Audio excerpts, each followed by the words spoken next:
Sud Radio Berkov dans tous ses états. Le face-à-face. Et aujourd'hui, André Berkov est en face-à-face avec Salomé Berlioux, qui est fondatrice du Chemin d'Avenir, l'association pour laquelle on l'avait déjà reçue, auteur de ce livre d'ailleurs, Nos campagnes suspendues aux éditions de l'Observatoire. Mais aujourd'hui, elle présente un tout autre livre, La peau des pêches, aux éditions Stock. Oui, Salomé Berlioux, on vous avait reçu effectivement pour ce livre sur les campagnes. C'était intéressant, vous parliez d'énormément d'associations. Et c'était un message très optimiste sur justement quand quelqu'un a de la volonté de faire, la volonté d'agir, et vous en parliez très très bien. Et là, ça n'a rien à voir. Vous avez fait un livre très personnel, un récit très intime, mais qui en même temps parle à tout le monde. Vous voyez, d'habitude, ici, je reçois, effectivement, pour des problèmes de société, pour les problèmes de mutation, pour les problèmes politiques ou autres, on en parle. Et là, c'est quelque chose de aussi important, qui est effectivement le problème du couple infertile. Et vous en parlez très bien. Vous dites qu'un couple sur 7, effectivement, peut être victime de cela.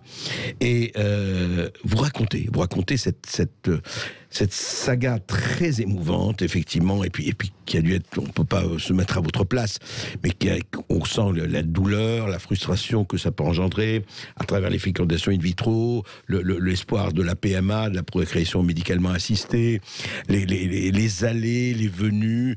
Et en fait, je voudrais partir de là, c'est qu'en fait, ce qui est tout à fait terrible, ce qui est très très touchant et très fort dans votre livre, c'est que voilà, vous êtes marié à quelqu'un que vous aimez, vous êtes un couple heureux, et donc vous voulez, pour vous un enfant, c'est la consécration de cela. Et puis en fait, juste là-dessus, vous dites, mais moi si j'élève quelqu'un d'autre, c'est pas que vous êtes vous inapte à la fertilité, c'est pas que votre mari est inapte puisqu'il a déjà une fille, mais c'est cette espèce de prise de conscience que ensemble, pour le moment en tout cas, ça ne marche pas. Et qu'est-ce qui vous a donné envie alors de le raconter, ça ? En fait, ce que vous décrivez là, je trouvais ça d'abord, si on essayait de le tourner de façon positive, très romanesque. C'est-à-dire qu'il y a un côté un peu tragique dans cette histoire d'un homme et d'une femme qui se rencontrent, qui tombent très amoureux, qui effectivement décident d'agrandir leur famille, comme le décident 95% des couples aujourd'hui. Il y a d'autres modèles possibles, mais la grande majorité des couples ont envie d'avoir des enfants, et qui se heurtent à cette impossibilité, ce mystère médical. Et donc j'avais envie, à travers une histoire d'amour, de raconter la vie d'un couple confronté à une épreuve de la vie. Et parmi vos auditeurs, évidemment, il y a des tas de gens qui sont confrontés à des épreuves, que ce soit celle-ci ou un deuil, le chômage. Ça peut être d'ailleurs, concernant la maternité ou la paternité, ça peut être aussi des fausses couches à répétition, une situation de handicap. Bref, la vie dans ce qu'elle est difficile. Et mon sujet, c'était vraiment d'essayer d'ouvrir une fenêtre sur l'âme de ce couple, sur leur vie quotidienne, et de voir comment est-ce que l'amour se transforme, évolue, les gens se transforment et évoluent face à la difficulté. C'est vrai, oui, mais Salomé Berlioux, quand même, ce qui est central, c'est le désir d'enfant. C'est vrai que la plupart l'ont, mais vous, le désir d'enfant était tellement fort que vous continuez. D'ailleurs, tout le livre est quand même cette extraordinaire persévérance, je dirais, que vous avez eue à travers des médecins. Il y en a qui se sont bien comportés, d'autres moins bien, à travers des injections, des passages à l'hôpital, etc., etc.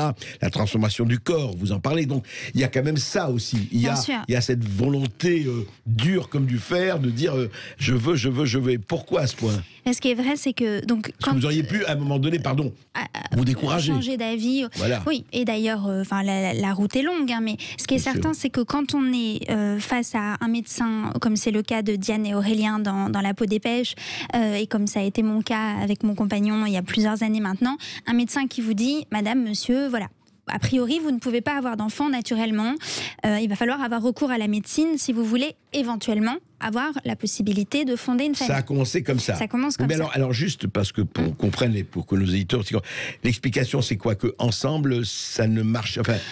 Pour élargir un peu justement la focale, donc les cas d'infertilité, et vous le disiez, c'est massif. C'est-à-dire qu'en France aujourd'hui, un couple sur 7 consulte pour infertilité. Il y a tous ceux qui n'y vont pas encore, qui n'osent pas le dire, parce qu'on pourra y revenir, mais c'est quand même un sujet qui relève pas mal du tabou, du non-dit.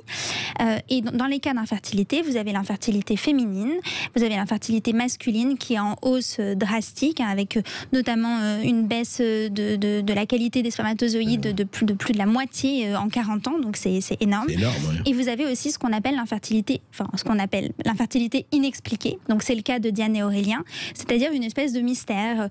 Ça pourrait peut-être marcher avec quelqu'un d'autre, on n'est pas sûr, mais dans tous les cas, il faut en passer par l'assistance médicale à la procréation et peut-être la fécondation in vitro, qui est le stade le plus avancé, pour éventuellement voir aboutir ce désir d'enfant.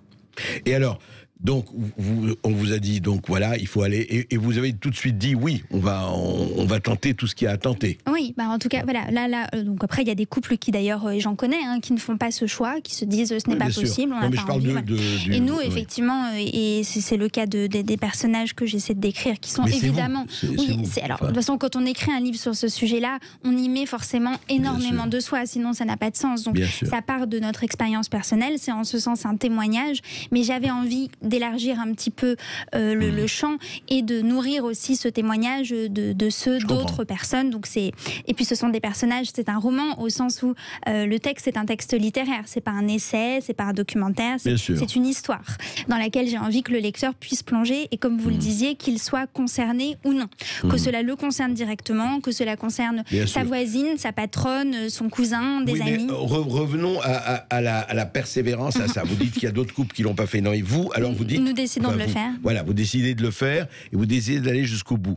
Et à chaque fois, et c'est quand même assez intéressant et très touchant dans votre livre, c'est que vous avez des déconvenus, vous rappelez à un moment donné, ça y est, je suis enceinte, vous consultez, voilà, et puis après, non, c'est pas ça du tout, ça a baissé, etc. Je rentre pas dans les termes techniques, mais... Et à chaque fois... c'est-à-dire que vous, voilà, c'est tomber 8 fois, se relever 9, ou tomber 7 fois, se relever 8, pour prendre le titre d'un livre connu. Et donc, qu'est-ce qui vous a...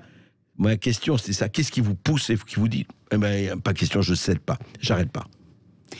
Il y a un côté, j'imagine, plus les années passent et plus les échecs se multiplient. Ensuite, on se dit, on n'a pas fait tout ça pour ça. Donc, il va bien falloir à un moment donné que la vie soit plus maligne et plus positive ou plus douce que ce qu'elle nous laisse croire pour l'instant. Et puis, on peut tomber sur un médecin encourageant. Dans le cas de Diane, l'héroïne du livre, il y a des médecins qui ne le sont pas toujours. Et ça, vous avez changé tous les noms, j'imagine. Oui, bien sûr. Oui, c'était important vis-à-vis d'eux. Mais ce couple rencontre des médecins comme il en existe, qui ne sont pas forcément très attentifs, qui sont très concentrés sur le résultat et qui ne font pas forcément preuve d'humanité à l'égard des patients. Et ça existe pour la procréation médicalement assistée comme pour bien d'autres sujets médicaux. Et puis tout à coup, dans la dernière ligne droite du parcours, il y a ce médecin que rencontrent Diane et Aurélien qui lui change les choses et qui donne aussi envie de s'accrocher, d'y croire, de trouver d'autres solutions, parce que tout à coup, il considère le patient et la patiente dans leur globalité et pas juste comme une statistique qui tombe du bon ou du mauvais côté. C'est ça, oui. Mais en tout cas, comment dire, ce que je voulais raconter, c'était vraiment des parcours de vie.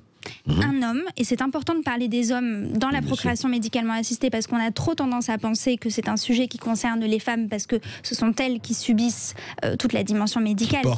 Voilà, mais de fait, quand on a envie d'avoir un enfant dans un couple hétérosexuel, l'homme est quand même là au moins à 50%, sauf erreur de ma part.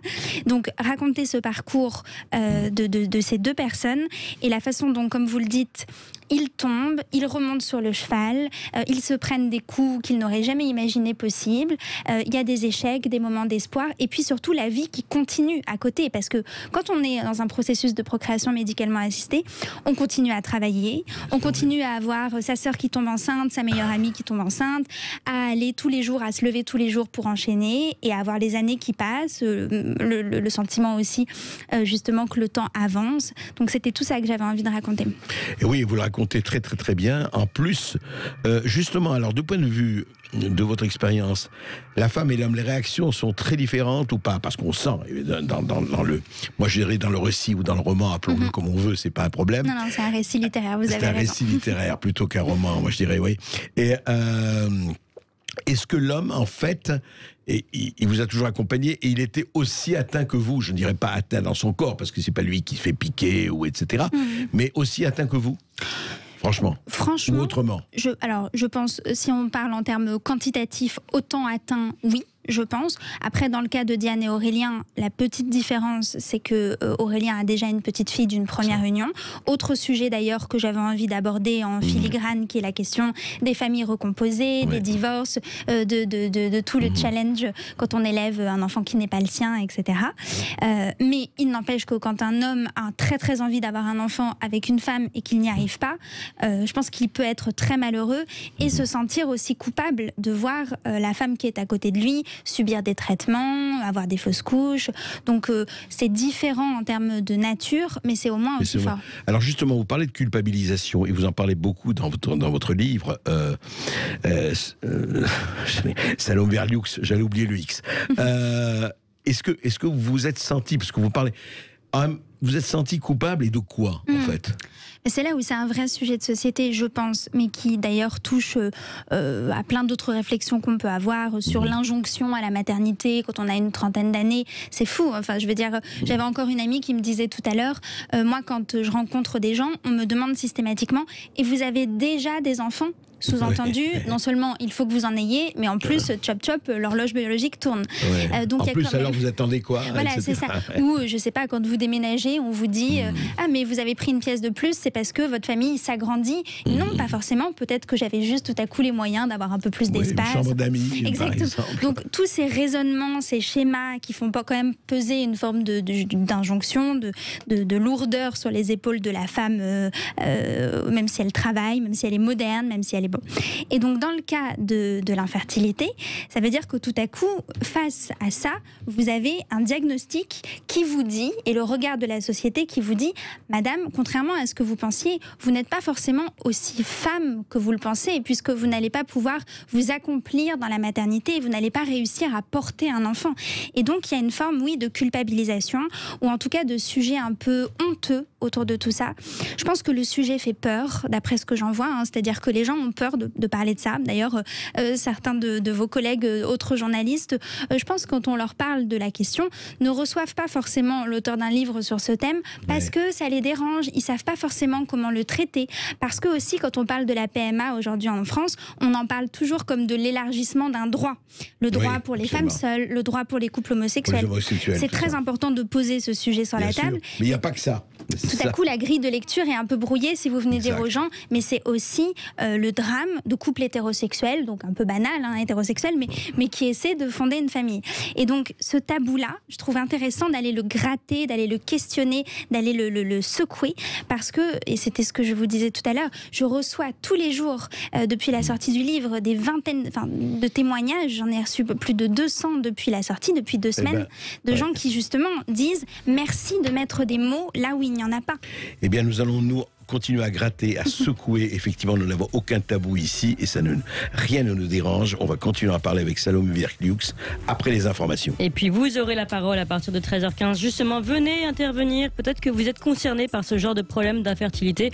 On vous attend au 0826 300 300. Vous pouvez aussi revenir sur les autres sujets, notamment l'application Tous Anti-Covid et ce passeport vaccinal en général. Est-ce que vous êtes effrayé? Est-ce que vous êtes pour? Est-ce qu'il faudrait un référendum sur la question? Et puis évidemment, le racisme systémique, comme l'a dit Joe Biden, qui concerne les États-Unis. On vous attend sur tous ces sujets. Sud Radio Berkov dans tous ses états. Salomé Berlioux, La peau des pêches chez Stock. Un livre très émouvant, très fort, effectivement, qu'on n'a pas du tout envie de lâcher. D'abord, pourquoi, effectivement, La peau des pêches? Je crois que le titre s'est imposé à moi tout de suite et il fait référence, sans forcément dévoiler le livre au lecteur et à ceux qui nous écoutent, mais il fait référence à une scène en particulier où Diane, l'héroïne du livre, a une discussion avec sa belle-mère, la mère de son mari donc, qui est très bien intentionnée, mais qui, comme souvent dans un entourage qui ne sait pas ce que c'est que l'infertilité, fait preuve de certaines maladresses dans les questions. Et puis c'est sa belle-fille et c'est pas son fils. Exactement, c'est pas pareil. Le rapport au fils est quand même très différent. Bien sûr. Et alors, voilà, je voudrais pas dévoiler, mais notamment, elle pose des questions sur les raisons de cette infertilité supposée. D'accord. Voilà, elle laisse entendre que peut-être qu'en enlevant la peau de certains fruits, on pourra avoir des résultats plus rapidement qu'on ne le pense. Ce qui est une possibilité, mais qui reste une seule possibilité. Non, mais c'est intéressant parce qu'en même temps, c'est émouvant. Elle cherche effectivement des explications. Exactement, avec beaucoup de tendresse et avec beaucoup de... Alors justement, Salomé Berlioux, quand on lit votre livre, on le lit, on a vu vraiment, on voit la difficulté, on voit le combat, on voit encore une fois les espoirs, et puis les espoirs contrariés, les espoirs déçus, et puis le désespoir, et puis effectivement, votre mari a une fille donc et dont vous occupez très bien, et ça se passe bien entre vous, et puis effectivement le côté les copines, la sœur qui tombe enceinte, ou votre jeune sœur, etc. Mais il y a une question qui m'a un peu poursuivi, et pourquoi vous n'avez jamais pensé à l'adoption? Alors, pourquoi? Parce qu'on peut se dire, après tout, non, je précise ma pensée. On peut se dire, bon, ben voilà, on n'y arrive pas, il n'y a pas de problème, mais on s'aime. Parce que vous avez dit, je peux aller avec quelqu'un d'autre et tomber enceinte, et votre mari peut aller avec quelqu'un d'autre et voilà, avoir un enfant comme il a eu. Et vous dites, non, on s'aime, on a envie de rester ensemble, et c'est plus que légitime, c'est très bien. Mais en même temps, je me disais, mais en lisant, je me disais, mais il y a des tas d'enfants qui sont abandonnés dans le monde, et vraiment, et qui crèveraient, rêveraient d'avoir une famille, et ce seraient vos enfants, même si je dirais, biologiquement, ce ne sont pas vos enfants, mais après tout, ce seraient vos enfants, vous les élevez ensemble. Absolument. C'est vos enfants à tous les deux. Alors, voilà. Alors, il y a un chapitre en particulier dans la deuxième partie du livre qui commence sur « Et vous n'avez jamais pensé à adopter ?» point d'interrogation. Et donc, parmi les tartes à la crème des questions que l'on pose à des couples qui n'arrivent pas à avoir d'enfants. Donc, il y a pas mal de questions qui sont de l'ordre psychologique. Je trouve ça important d'en parler parce que je pense que ça peut faire écho à ce que vivent beaucoup de vos auditeurs. C'est-à-dire, de quel genre de questions? C'est-à-dire, on va demander à un couple qui n'arrive pas à avoir d'enfants, mais est-ce que tout ça, c'est pas dans votre tête? Est-ce que si vous partez en vacances et si vous vous détendez, ça ne va pas marcher plus vite? On demande à une femme, mais est-ce que tu ne travailles pas trop? Voilà, ça c'est quand même délirant. Est-ce que tu es sûre de vouloir vraiment être mère au fond de toi? Enfin bref, tout un tas de questions qui laissent le couple qui est en train de se heurter à ce combat dont vous parlez, qui laisse le couple sans voix, parce que évidemment, ça peut supposer de creuser des aspects psychologiques de son parcours. Et puis la psy qui vous dit, est-ce que dans votre enfance, vos parents, etc. Voilà, donc évidemment, on peut faire ce travail et c'est intéressant, et j'ai voulu le raconter dans le livre aussi, mais ça n'est évidemment qu'une part de la question. Et puis après, il y a un autre sujet qui est le sujet de l'adoption. Et en fait, ce qu'il faut savoir sur ce thème de l'adoption, qui est évidemment un thème et un sujet en soi, et une très belle possibilité, c'est que c'est au moins aussi compliqué que le parcours de procréation médicalement assistée. C'est-à-dire que en moyenne, pour adopter un enfant aujourd'hui, ça met entre 4 et 5 ans. Bien sûr. Ah oui, certaines. Ouais. Les adoptions internationales se sont drastiquement refermées avant même la crise, pour des tas de raisons, y compris politiques. En France, quand vous voulez adopter un enfant, on vous met quand même toute une série de bâtons dans les roues, plus ou moins légitimes, et dans certains cas qui le sont. Mais vous avez très très peu d'adoptions par département. Ça se fait par département, donc vous pouvez attendre pendant des années. Et je ne vous mens pas, quand on vous demande si vous voulez adopter un enfant aujourd'hui, on vous dit: est-ce que vous êtes prêt à accepter un enfant en situation de handicap? Est-ce que vous êtes prêt à accueillir une fratrie tout de suite qui a 7 ou 8 ans, qui ont vécu certains traumatismes? Ça peut être un choix que je trouve très beau, magnifique. Non, mais en même temps, on peut refuser, bien sûr. Mais on peut se dire aussi qu'on a envie d'un bébé et qu'on continue à poursuivre ce projet-là, ce qui est possible via l'adoption. Mais ce que je veux dire par là, et toutes les histoires diffèrent et viennent nourrir ce type de récit, mais c'est que si vous menez de front un parcours de procréation médicalement assistée, votre carrière et un parcours d'adoption, ça devient extrêmement compliqué sur les plans logistiques, administratifs, financiers. C'est pas une solution. On vous apporte pas tout à coup un berceau sur le pas de votre porte. Mais vous pourriez dire, et encore une fois, c'est pas une discussion sur ce que vous avez choisi. Hein, non, bien sûr. Salomé Berlioux, mais vous pourriez dire, écoutez, bon, ça ne marche pas comme ça, et après tout, je vais me concentrer sur l'adoption. Tout à fait. Ça reste une option, absolument. Vous l'avez pas écartée complètement? Pas du tout. Non. Elle est sur la table, elle l'a toujours été. Et d'ailleurs, moi, je suis très admirative aussi des couples qui ont déjà des enfants et qui adoptent par ailleurs. Enfin, il y a vraiment des parcours incroyables là-dessus. Donc, c'est une option, mais disons que ça n'est pas aussi simple qu'on veut bien le croire. Oui, bien sûr. C'est pas juste vous ne pouvez pas avoir d'enfant, claquez des doigts et adopter. C'est vraiment très compliqué. C'est clair. Moi, je connais aussi des couples qui ont adopté, mais ça a pris du temps. Effectivement, ça se passe pas comme ça qu'on mangerait quelque chose. C'est ça. On n'est pas dans un roman d'Hector Malot où on vous dépose un petit couffin sur votre oreiller et il y a un enfant qui tout à coup est là, mignon, petit. petit et qui vous ressemble. Et c'est incroyable. C'est quand même un autre parcours du combattant. Et alors justement, je voudrais revenir à ce que vous dites par rapport, non pas aux psychologiques, aux causes et pourquoi. Comment vous avez senti jusqu'à présent dans ce parcours le regard des autres? Alors évidemment, ce sont des regards très différents. Mais grosso modo, c'était quoi principalement, ou en tout cas ce que vous avez vécu et senti? Parce que les gens étaient au courant, évidemment. Je parle de vos amis, je parle de votre entourage. Maintenant, tous les lecteurs de votre livre, que je souhaite nombreux. Mais comment ça a été? Comment vous avez senti le regard des autres? Voilà. Alors, je pense que l'entourage proche peut être d'une aide extraordinaire. C'est pour ça que j'ai voulu qu'il y ait tout un chapitre sur les amis, les proches, les couples qui viennent. Et ils l'ont été. Et ils le sont, oui. Ils le sont. Ils l'ont été. Enfin voilà. Et ça n'a pas de prix. Hein. C'est vraiment d'une grande aide. Des amis qui inlassablement sont là quand on en a besoin, qui posent des questions ou qui n'en posent pas, qui juste. Mais qui sont là. Voilà. Donc ça n'a pas de prix. Après, en revanche, sur le regard plus extérieur, je remarque, et on en parlait brièvement tout à l'heure, mais une forme de peur vis-à-vis du sujet. Et je ne sais pas si c'est parce que les gens ne savent pas où le classer. Ils ne savent pas si c'est du côté de la vie ou du côté de la mort ou du côté de la maladie. Est-ce que c'est une bonne nouvelle parce que c'est un couple qui essaie d'avoir un enfant, ou est-ce que c'est une mauvaise nouvelle? Je pense qu'il y a des réflexes dans la tête des gens du type un homme infertile et peut-être aussi du même coup un homme impuissant. Vous voyez, ça met un peu mal à l'aise les gens, et ils font des espèces de clichés complètement absurdes qui font qu'ils ne savent pas forcément se positionner. Donc on tombe quand même sur ce qui est selon moi un sujet tabou, et les témoignages que je reçois le disent, c'est-à-dire mettre des mots là où il n'y en a pas. C'est le but de ce livre. C'est pour ça que j'ai voulu le faire à travers un texte littéraire plutôt qu'à travers un essai, parce que je pensais que cela me permettrait d'aller beaucoup plus en profondeur sur les sentiments, les émotions, l'expérience, et sur les mots pour dire ces deuils qui n'en sont pas, parce qu'en fait il n'y a jamais d'enfant, donc on ne peut pas parler d'un deuil, mais du coup de quoi est-il question quand cela dure des années, et que des années après des années on continue à aller travailler le matin sans cet enfant qui pourrait être là? Est-ce que vous avez l'impression, au fond, allons peut-être pas au bout des choses, mais allons un peu plus loin, que quelque part, ces gens qui ont peur, ils pensent que vous êtes un peu malade quelque part,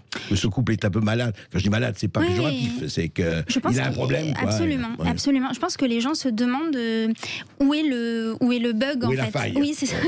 Et c'est pour ça d'ailleurs qu'ils vont assez vite sur la partie psychologique en se disant mais quand même, c'est pas possible, t'es en bonne santé. Il y a des explications. Voilà, et parfois il n'y en a pas. Et les médecins d'ailleurs, et ça c'est très intéressant, et moi je trouve ça passionnant de voir cette médecine en train de se faire.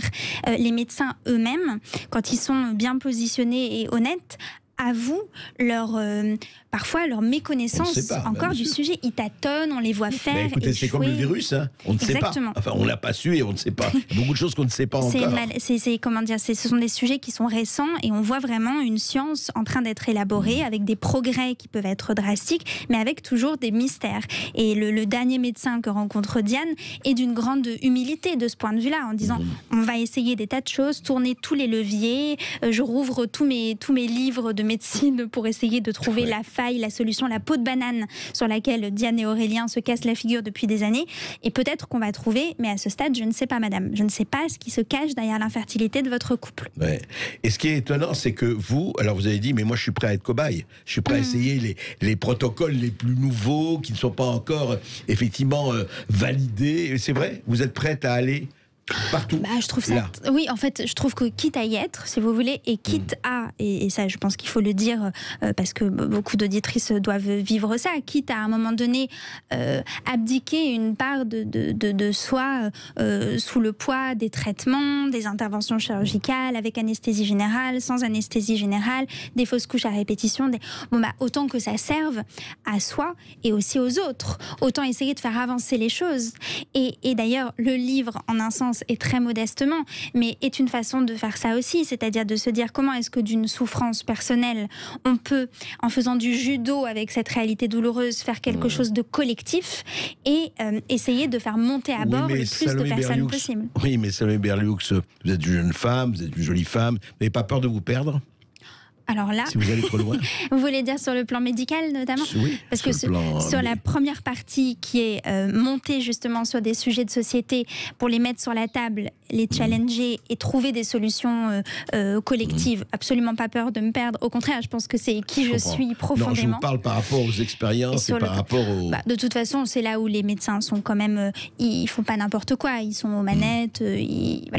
Non, bien sûr. Ils font pas de vous des cobayes en réalité. Mais il y a quand même, je parle de ça parce que il y a un sacré courage, en tout cas il y a un courage certain à aller jusqu'au bout de cela, quoi, parce que c'est, enfin jusqu'au bout, je veux dire par là, à se dire je vais quand même essayer, et vous aujourd'hui, à l'heure où on parle, vous continuez à espérer et vous continuez à vous battre. Tout à fait. Tout à fait. Et alors ça c'est la fin du livre et sans la dévoiler, je trouvais ça intéressant en tout cas que cela ne finisse pas sur une fin à l'américaine où en gros tout à coup voilà, il y aurait 4 ou 5 petits-enfants qui seraient en train de courir autour de Diane et Aurélien. J'aurais vraiment eu l'impression de trahir le sujet et tous les couples qui sont là-dedans. Mais si vous saviez, encore une fois, et je trouve ça important de le dire, mais les témoignages que je reçois de femmes et d'hommes qui sont là-dedans depuis bien plus longtemps que moi, depuis 6 ans, 10 ans, 12 ans, qui reviennent parfois après avoir adopté justement, mais qui se disent c'est trop important pour moi, je réessaie. Il faut raconter justement ces parcours silencieux de résilience, d'opiniâtreté, de résistance. Eh bien, on va les écouter avec les auditeurs du Sud Radio et on va continuer à en parler. Voilà, justement, ce serait intéressant que vous veniez témoigner, vous aussi, des difficultés d'infertilité que vous avez pu vivre. Donc, venez nous appeler au 0826 300 300. On reste avec Salomé Berlioux.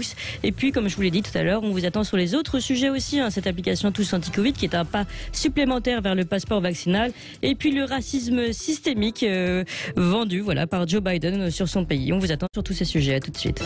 Sud Radio Berkov dans tous ses états. Et vous prenez la parole dans Berkov dans tous ses états. On est toujours avec André Berkov, ça évidemment, mais avec Salomé Berlioux. Je rappelle le titre de son livre, La peau des pêches, aux éditions Stock. Et puis maintenant, ça y est, on est avec vous. Et vous nous appelez au 0826 300 300. La parole à Nicole qui nous appelle de Paris. Bonjour Nicole. Oui, bonjour Nicole. Oui, bonjour. C'est à propos du livre La peau des pêches. Voilà, je voulais dire que moi j'avais 2 enfants biologiques déjà. Je m'étais remariée et j'avais de nouveau un désir d'enfant extrêmement fort. Et je pense que le désir d'enfant est même plus fort que le désir maternel. Et donc, je suis passée, étant un peu âgée, par tous les parcours médicaux que Madame Salomé a vécu. Et je veux dire que c'est assez atroce, les médicaux. Pas seulement ça, vous êtes vraiment considéré comme un animal de laboratoire. Je suis médecin moi-même. Et donc on vous dit, vous répondez pas à la piqûre, ça va pas bien, etc., etc. Et voilà. Et parallèlement, j'ai fait un travail sur l'adoption et j'ai entrepris d'adopter. Alors, je suis bien d'accord avec madame. C'est vrai que c'est très difficile d'adopter. Mon mari avait 2 enfants, j'en avais 2, plus âgés. C'était exclu, la France était exclue bien sûr. On s'est tourné vers l'étranger. Ça a été extrêmement, c'est vrai, c'était très très compliqué. Mais j'ai été moi-même en Roumanie, j'ai fait des orphelinats, j'ai fait des démarches. Enfin, ça n'a pas été en 2 minutes, 3 Non, mouvements. on est d'accord. C'est pas le bébé, domicile. On l'a dit, on est d'accord. Voilà. Mais je pense que les enfants du cœur, ma fille avait 9 mois quand je l'ai adoptée, elle en a 30 maintenant. Les enfants du cœur, c'est pas plus important, j'allais dire plus important, mais c'est aussi important que les enfants biologiques. C'est vrai que c'est compliqué. Et d'ailleurs, juste un mot, pendant que je faisais mes expériences médicales, diverses et variées, j'avais fait parallèlement une demande d'adoption et j'avais dit à mon mari, si ça marche médicalement, j'adopte quand même. On va adopter quand même. D'accord. Tellement c'était fort. Voilà. Très bien, merci. Alors, merci le témoignage de Nicole, Salomé. Vous réagissez comment? C'est intéressant. Elle, voyez, elle a fait les deux. Et elle a dit cette phrase quand même qui est très belle. Enfin, les enfants du cœur sont aussi importants que les enfants biologiques. Mais je trouve ça très intéressant que ce soit une femme médecin et qui a été patiente, qui témoigne et qui dise aussi la difficulté de ce parcours médical. Et puis ce que raconte cette dame, effectivement, sur la force de son désir d'enfant et la créativité dont elle a su faire preuve et justement la persévérance, ça donne une forme d'espoir et ça forge l'admiration. Donc merci de ce témoignage. Clémence. Allez, on donne la parole à Étienne qui nous appelle de Arès. Bonjour Étienne. Bonjour Étienne. Oui, bonjour. Bonjour André, bonjour Salomé. Je vous appelle parce que je suis tombé par hasard sur votre émission et ça a réveillé en moi des souvenirs très proches, à la fois proches et pas proches, parce que j'ai subi exactement avec mon épouse les difficultés dont parle Salomé, oui. À savoir des difficultés à avoir un enfant, à passer par ce passage très difficile de traitement, de fausses couches et aussi de difficultés de l'entourage à comprendre ce que l'on vit vraiment. Parce que c'est un vrai parcours du combattant. C'est des remises en question en permanence et c'est la force du couple en fait qui a permis de passer cette épreuve. Et c'est vrai que les gens qui ne sont pas dans ce combat ne comprennent pas. J'ai pas lu le livre de Salomé, mais je vais m'empresser de le lire. Et on a toujours le sentiment que les gens sont pleins de bonne bienveillance pour nous aider, mais sans avoir évidemment de connaissances sur le sujet. Ouais. Parce que comme le disait Salomé tout à l'heure dans son intervention, les gens vous donnent des conseils et puis ci et puis ça. Nous, ça a été ça, c'était notre métier aussi qui a été mis en cause parce qu'on est navigant. Donc, en fait, tout ça m'a un peu... J'étais un peu bouleversé d'entendre ça parce que nous, on a eu la chance d'avoir une fille qui a désormais 11 ans. Ouais. Et on l'a eu par don d'ovocytes. Donc, c'est le don d'ovocytes qui nous a sauvés, entre guillemets. Et il est vrai que ça, quand j'ai entendu ce témoignage, ça m'a bouleversé, ça m'a replongé dans ce que vous avez vécu. Oui, bien sûr. Tout ce parcours qui a été le nôtre. Et l'espoir est malgré tout resté. Et c'est vrai que je ne connais pas la situation de Salomé Berliou actuellement. Je ne sais pas où vous en êtes parce que j'ai vraiment pris l'émission en cours de demain. Oui, elle se bat toujours. Oui, elle continue. Voilà. Eh bien, je vais pas lui donner de conseils comme pour faire comme les gens qui nous donnent des conseils à tout bout de champ. Mais nous, on a eu la chance avec la fécondation, le don d'ovocytes, pardon, d'avoir une petite fille. Mais c'est vrai qu'une fois que l'espoir a rené grâce à ce don d'ovocytes, eh bien tout le parcours qu'on a eu reste notre histoire parce qu'on l'a vécu. On l'a vécu, mais c'est formidable. Je vais pas vous mentir. Avoir un enfant, c'est formidable. Merci Étienne. Merci en tout cas de votre témoignage. Merci. Merci. Je vais m'empresser de lire votre livre. En tout cas, je vous remercie pour vos émissions. Merci. Lisez-le, oui. Voilà, La peau des pêches chez Stock. Je rappelle le titre. Merci beaucoup Étienne. On retourne au standard. On donne la parole à Richard qui nous appelle de Gouet. Bonjour Richard. Oui, bonjour Richard. Oui, bonjour André, Clémence et votre invité Salomé. J'aimerais faire un commentaire sur le racisme systémique qui met un petit peu en colère. J'ai vécu 25 ans aux États-Unis. Ma fille est née et elle a grandi aux États-Unis. Elle habite aux États-Unis. Elle est américaine. Il n'y a pas de racisme systémique aux États-Unis. Ça me met vraiment en colère quand j'entends des choses comme ça, quand j'entends dans le mainstream audiovisuel ou les médias français que systématiquement il y a un grand problème de racisme aux États-Unis, la police est raciste et patati patata. C'est tellement... Maintenant, il y a des racistes comme partout, il y a des bavures comme partout, mais on est arrivé... Et je trouve que l'intervention de Biden hier, c'est assez scandaleux, je trouve. Je ne pense pas qu'un chef d'État devrait faire des commentaires comme ça, comme il a fait.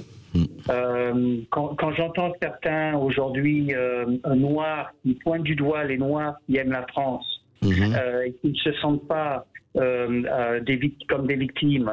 Qu'il les traite de tous les noms, qu'il les traite de bounty et qu'il les traite de collabos, c'est assez lamentable. Je suis d'accord avec vous. Lamentable. Quand j'entends Thuram, quand je vois Thuram qui a écrit un livre, le titre de son livre, c'est on ne naît pas blanc, on le devient. Mais c'est un titre tellement raciste et personne n'intervient, quoi. Imaginez si on écrit un livre, on ne naît pas noir, on le devient. Mais ça serait un scandale pas possible. Oui, non, tout ça, Étienne, Richard, pardon, tout ça, je veux dire, ça fait partie effectivement, de cette espèce de politiquement correct et de camp du bien. Mais quand on voit un président des États-Unis, quand même, c'est pas rien céder à cette espèce de doxa et de démagogie. C'est assez préoccupant, effectivement. Allez, Merci beaucoup. Merci beaucoup, Richard. Vous continuez tous de nous appeler comme Richard, 0826 300 300. On se retrouve pour parler justement des difficultés des couples infertiles, mais aussi des autres sujets, le passeport vaccinal, le racisme systémique. À tout de suite. Sud Radio Berkov dans tous ses états. De retour sur le plateau de Sud Radio avec André Berkov, Salomé Berlioux. C'est avec vous tous qui nous appelez, qui nous écoutez. Tout de suite, la parole à Martial qui nous appelle de Lyon. Bonjour Martial. Oui, bonjour Martial. Oui, bonjour André. Je vous appelle pas de Lyon, là, je vous appelle de la Crète, là. Heureux Vénard, c'est bien ça. Dites-moi Martial.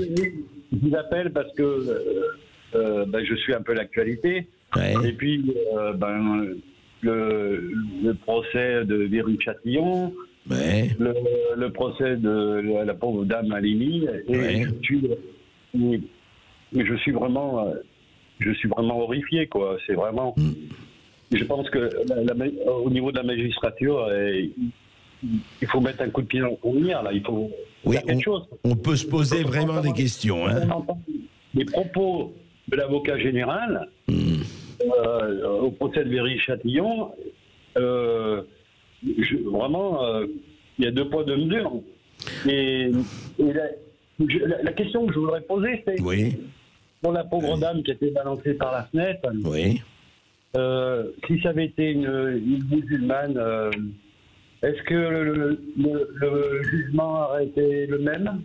Écoutez, ça, on n'en sait rien et il ne peut pas affirmer quoi que ce soit de ce point de vue-là. Mais je crois que, sans voir si c'était musulmane ou pas, c'est pas le problème. Toute personne, tout être humain, moi je vais vous dire, ce qui m'a absolument horrifié dans cette histoire, c'est que on jette un chien du 4e étage. La personne était sous cocaïne et ivre. Il a 1 an de prison. On jette une Sarah Halimi, effectivement, mais qu'elle soit juive, mais elle aurait été musulmane ou chrétienne ou athée, c'est la même chose. Je dirais, en tout cas, c'est la même chose pour nous. C'est-à-dire, on jette une femme de 65 ans, après l'avoir tabassée, après l'avoir cassée et de la jeter par la fenêtre encore vivante, et bien elle est morte évidemment par sa chute, et que cette personne, et parce qu'il avait pris du cannabis, il avait fumé du cannabis, était en état délirant et donc était irresponsable pénalement. Franchement, il y a quelque chose de pourri dans le royaume du Danemark, hein. Là, il y a un vrai problème.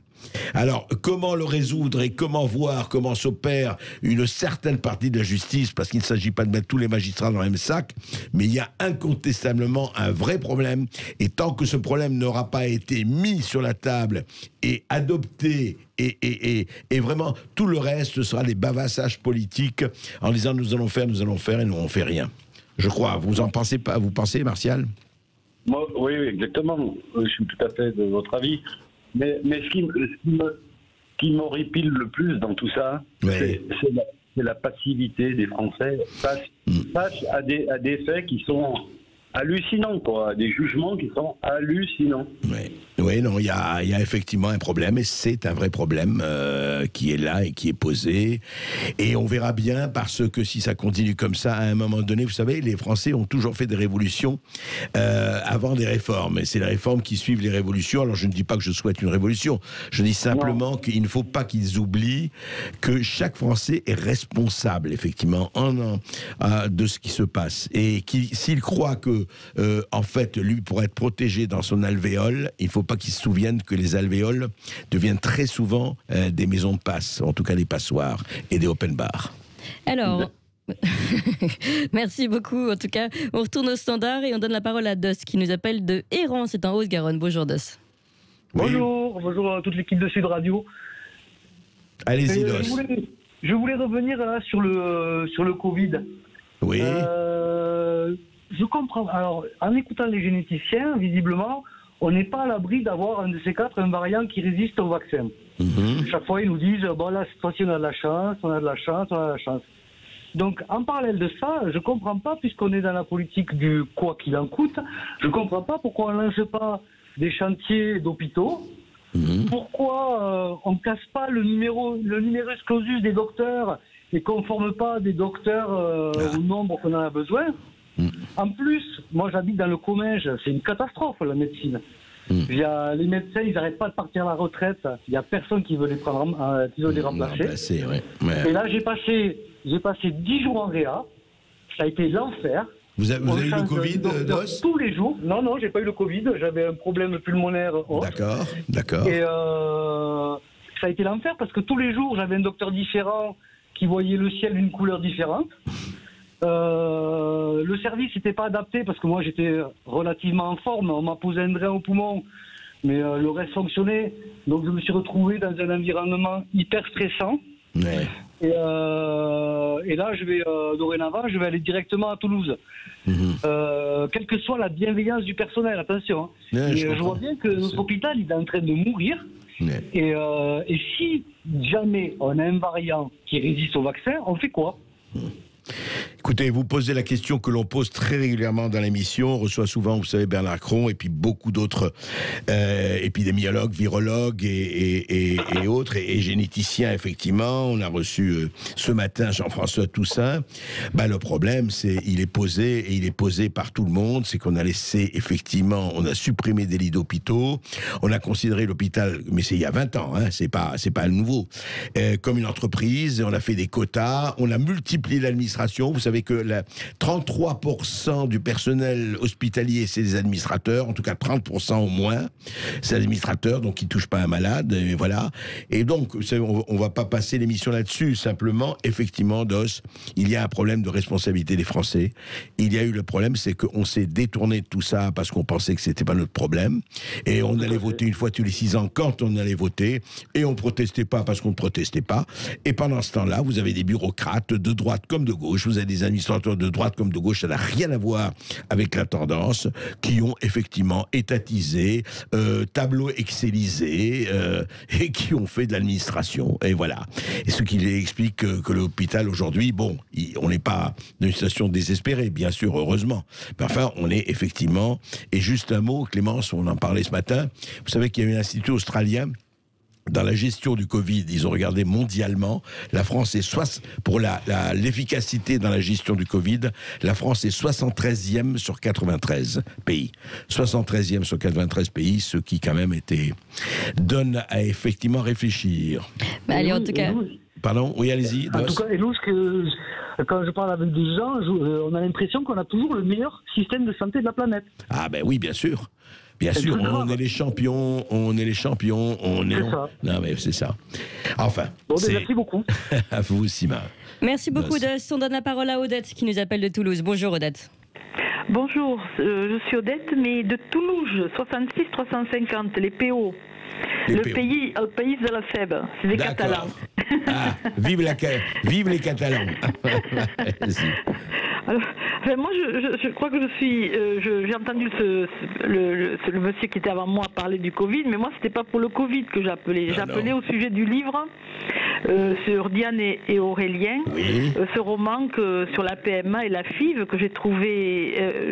J'ai pas pu retenir le nom de l'auteur. Alors, c'est Salomé Berlioux. Je vous donne le nom de l'auteur parce qu'il faut lire le livre. Ça s'appelle La peau des pêches et c'est publié chez Stock. Voilà, j'avais pas l'éditeur, Stock. Voilà. Et donc j'ai été très touchée. J'étais dans la voiture entre deux patients. Oui. Je suis infirmière et ça m'a ramené à ma vie que j'ai eue. alors que c'était moi en tant qu'infirmière, en tant que thérapeute, que j'avais la trentaine, qui faisait des FIV et tout, ça a marché en plus, il y en a ça a marché bien, d'autres moins bien. Après il y en avait qui avaient, c'était une époque difficile où il y avait des fois on ne pouvait pas calculer le nombre de fœtus et il y a des personnes qui se retrouvaient avec des triplés, des prématurés. Enfin moi j'avais la trouille quand même. Et j'avais 30 ans et je suis arrivée à 40 ans. J'ai eu un enfant à 40 ans, un seul, qui s'appelle Pierre. Et grâce à un gynécologue qui nous a fait de la thérapie, il nous a appris le lâcher prise, il nous a appris, il nous a fait comprendre qu'on pouvait avoir un enfant naturellement, même si pour moi les carottes étaient presque cuites puisque je n'avais qu'un ovaire qui marchait, je ne le savais pas. J'avais pas eu d'échographie, je suis infirmière quand même, pas d'échographie, j'avais un problème de thyroïde, j'avais un goitre, je m'en étais pas aperçue, je soignais les autres mais je m'apercevais pas que j'avais des soucis. Et mon mari était très fertile lui, et donc il aurait pu avoir plein d'enfants. Et je l'ai eu, il a eu à 59, il avait déjà une fille qui a 20 ans de différence avec mon fils. Mais si vous voulez, des fois, il faut tomber sur le bon thérapeute, il faut pas hésiter, moi j'en avais vu une dizaine. Si cet homme, si ce gynéco que je me permets de donner le nom parce qu'il est à la retraite, c'est le docteur Maya de Canoës. Il se reconnaîtra s'il entend. Je lui avais dit on a fait un enfant à 3. Mais en fait, il avait reçu mon mari, il lui avait expliqué, il lui avait redonné confiance en lui. C'est très important le côté psychologique, parce que des fois il y a des couples qui n'ont pas d'enfants tout simplement parce qu'ils sont bloqués par voilà. Je dis pas qu'il faut faire une analyse avant d'avoir un enfant, mais il faut essayer de comprendre pourquoi on n'en a pas ensemble quand on s'aime. Donc vous en avez eu, de toute façon. Un qui a 21 ans, qui est magnifique, un commun, et lui, voilà, ensemble. C'est magnifique. Alors justement, Salomé Berlioux, voilà un témoignage très beau et intéressant, en tout cas, d'une infirmière qui en même temps, effectivement, est mère. Mais elle a employé l'expression que vous employez dans votre livre, on vous a demandé une psychologue que vous avez vue, enfin, je dis vous, Diane, mais enfin, Diane, c'est vous, hein. Madame Bovary, c'est moi, et qui vous a demandé, effectivement, pourquoi vous ne lâchez pas prise. Vous parlez du lâcher prise, vous, dans votre livre. Oui, c'est une information très, très intéressante et les médecins, effectivement, reviennent beaucoup sur ce concept. Mon éditeur, au moment où je commence à écrire La peau des pêches, me dit, si vous écrivez et si vous voulez écrire, il va falloir lâcher prise. Et donc, je vois tout à fait l'idée, et il y a derrière tout ça, une proposition qu'on fait à Diane, comme on l'a fait à cette dame qui vient de témoigner, de comprendre que la vie est parfois plus complexe qu'on ne le pensait, qu'on n'est pas maître de tout, qu'il y a certaines choses qu'on ne décide pas, qu'il faut parfois avoir confiance. Donc ça, c'est vrai. Et en même temps, ce que racontent les femmes qui traversent les parcours de PMA, c'est à quel point est-ce que c'est là une injonction contradictoire que de dire à une femme qui doit se faire des piqûres dans le ventre 2 fois par jour, chère madame, lâchez prise. C'est-à-dire que voilà, on ne peut pas totalement faire abstraction du côté extrêmement médicalisé, méticuleux, lourd, très, très lourd d'un point de vue logistique. Étienne, qui témoignait tout à l'heure, le disait, quand il disait que pour sa femme et pour lui, la FIV avait eu des conséquences sur leur vie professionnelle. Je pense sans cesse aux femmes qui commencent à travailler à 7h, 8h du matin et qui doivent avant aller faire des prises de sang, des échographies, avant d'enchaîner avec des journées, le RER le matin et le soir, ou la voiture qui permet de traverser pour aller travailler. Enfin bref, je trouvais ça vraiment très important dans La peau des pêches, et je trouve que tous les témoignages qu'on a eu là le disent, de montrer à quel point est-ce que ce défi-là, et encore une fois ça pourrait être un autre, mais ce défi-là particulier de l'infertilité d'un couple suppose de repositionner beaucoup de choses dans son rapport à la vie, aux autres, à l'amour, à la famille, à ses projets, à sa vie professionnelle, à ses espoirs. Et de ce point de vue-là, c'est assez intéressant et ça suppose effectivement une forme de lâcher prise. Voilà. Est-ce que notre auditrice est toujours là? Oui, et je trouvais que voilà, elle exprime très bien, Madame Berlioux exprime très bien cette. Je me permettrai pas de dire aux patientes elles font vraiment un défi, elles travaillent, elles vont faire des échographies, elles reviennent, elles repartent, elles vont au labo. Je me permettrai pas de leur dire de lâcher prise. Alors là, je crois que non, je les comprends. Je les soutiens moralement. Je leur dis ça finira par marcher. Eh ben, espérons-le. Tout à fait. Et ça marche avec moi, hein. Ça finit par marcher. Ben voilà. s'appelle de la PNL. Ben vous êtes un bon exemple. Vous êtes un très bon exemple. J'ai beaucoup d'enfants dans les PO. Très bel endroit. J'ai eu qui maintenant ont 30 ans. Ben super. Merci. Merci beaucoup Odette pour votre témoignage et votre rire. Et puis continuez tous de nous appeler au 0826 300 300. On se retrouve dans quelques minutes. Sud Radio Berkov dans tous ses états. La peau des pêches aux éditions Stock sur les difficultés des couples infertiles. C'est un sujet qui vous fait réagir et vous nous appelez d'ailleurs à ce sujet au 0826 300 300. On donne la parole à Corinne qui nous appelle du Vaucluse. Bonjour Corinne. Bonjour Corinne. Oui, bonjour André, bonjour à tous. En tout cas, merci. Je ne vous remercierai jamais assez pour tout ce que vous faites pour nous au niveau des auditeurs parce que vous nous apportez une bouffée d'air et ça, on en a bien besoin en ce moment. Merci. Et effectivement, pour changer du Covid un petit peu, la dame qui est donc l'invitée, je pense qu'elle a raison de communiquer tout ce que ces jeunes gens souffrent quant à vouloir un enfant. Moi, pour ma part, effectivement, c'était une FIV il y a 32 ans, donc il y a déjà pas mal de temps. On a certainement essuyé quelques plâtres, et tant mieux, parce que du coup, ça permet à plein de jeunes aujourd'hui de pouvoir avoir cette aide. Et c'est vrai que j'ai pas grand-chose à dire que de dire qu'effectivement, c'est le parcours du combattant, mais quelle réussite quand ça marche. Nous, ça a marché avec plein de difficultés, comme de toute façon, quand on passe par ces méthodes-là, c'est des difficultés, mais c'est que du bonheur au bout. Et il faut pas se décourager et se dire que on est plus fort après en couple quand on a abouti alors nous on a eu la chance d'avoir une équipe soignante et un médecin gynécologue qui a été à la hauteur de nos attentes et qui nous a et qui aujourd'hui a mis au monde le bébé de ma fille. Donc c'est le même donc c'est le même qui a mis au monde votre fille et son bébé aujourd'hui. C'est ça. Donc c'est formidable d'avoir cette confiance qui s'installe avec des docteurs, en espérant qu'aujourd'hui, il y a un suivi de ces docteurs-là qui perpétuent les bonnes valeurs. Après, on va pas se mentir, hein, c'est comme disait Odette, hein, c'est le parcours du combattant. Mais à savoir que moi, je regrette une chose, c'est que à l'époque, on aurait pu être conseillé pour faire une thérapie. Je pense que ça aurait été bien, mais à l'époque j'avais 25 ans et quand on vous dit vous avez peut-être le choix entre l'adoption et la FIV, vous vous dites allons-y quoi, on y va et puis on verra bien. Et puis une fois qu'on est pris entre les mains de cette équipe-là, après on y va et on se pose plus de questions et puis on réfléchit après et on se dit oui effectivement peut-être qu'on aurait dû mais en tout cas ça solidifie quand même, en tout cas pour notre part, ça solidifie un couple, ça permet c'est positif. De toute façon, ce qu'il en sort, c'est positif. Merci Corinne. Merci beaucoup. Merci beaucoup Corinne. Allez, bonne journée. On va donner la parole à Richard qui nous appelle de région toulousaine. Bonjour Richard. Bonjour Richard. Oui, bonjour à vous. Merci d'être ce que vous êtes parce que ça fait du bien de ne pas être toujours dans la normale. J'ai 64 ans. Je suis né en Afrique. J'ai vécu toute mon enfance en Afrique. Mon père travaillait dans les travaux publics. Il y a deux choses que je voulais vous dire. La démocratie, pour moi, la démocratie, il faudrait y réfléchir. La démocratie, c'est confier notre pouvoir aux représentants. C'est pas leur donner le pouvoir. C'est réellement confier notre pouvoir. Ça, c'est la première des choses.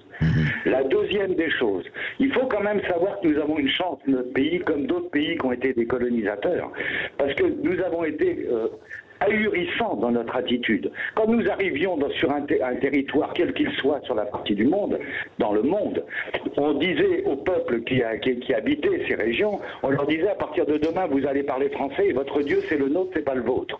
Et je crois qu'il faut peut-être faire attention à ce que nous avons été politiquement.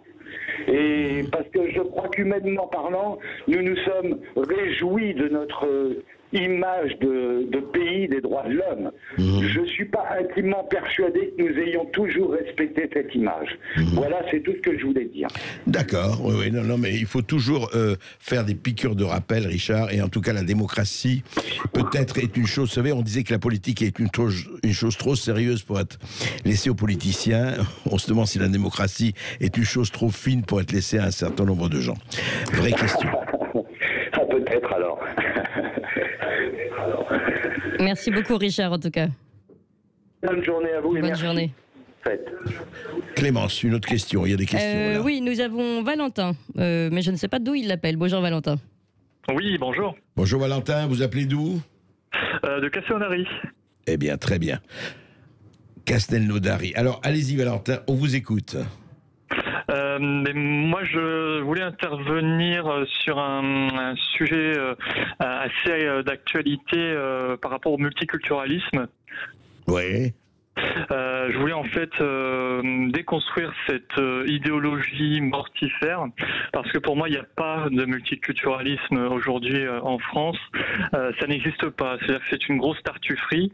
On nous parle de vivre ensemble depuis des années, mais pour moi il n'y a pas de vivre ensemble, on vit ensemble mais il n'y a pas de vivre ensemble. Moi je préfère parler de cohabitation, c'est-à-dire qu'on est côte à côte et demain on sera face à face, pour reprendre Colomb, c'est la partition dont parlait Hollande, et finalement on voit que quinquennat après quinquennat, nos gouvernements, nos gouvernements consécutifs sont tout à fait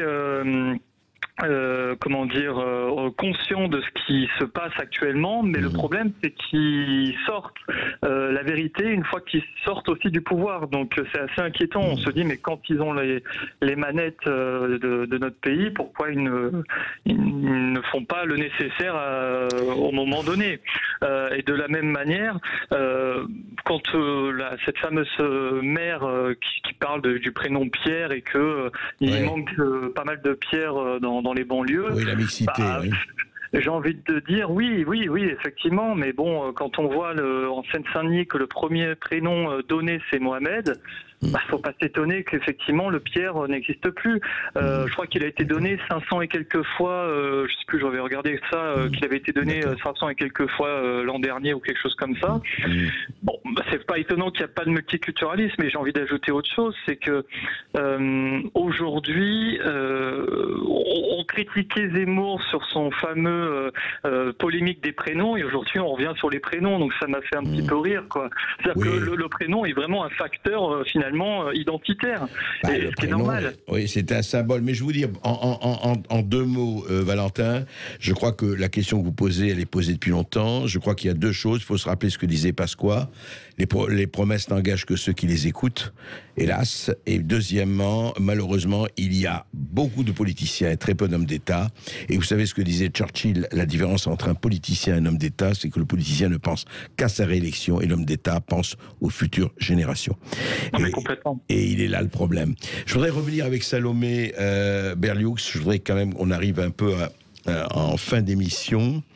Votre livre, en fait, vous l'avez écrit effectivement, et vous l'avez expliqué très bien en début d'émission, enfin en début de l'entretien, que ça concernait beaucoup de gens, et je vous dis, ça concerne aussi des personnes qui n'ont pas du tout ces problèmes-là, parce que vous parlez d'humanité, parce que vous parlez de ce qui est le fondamental, la reproduction, la transmission, etc.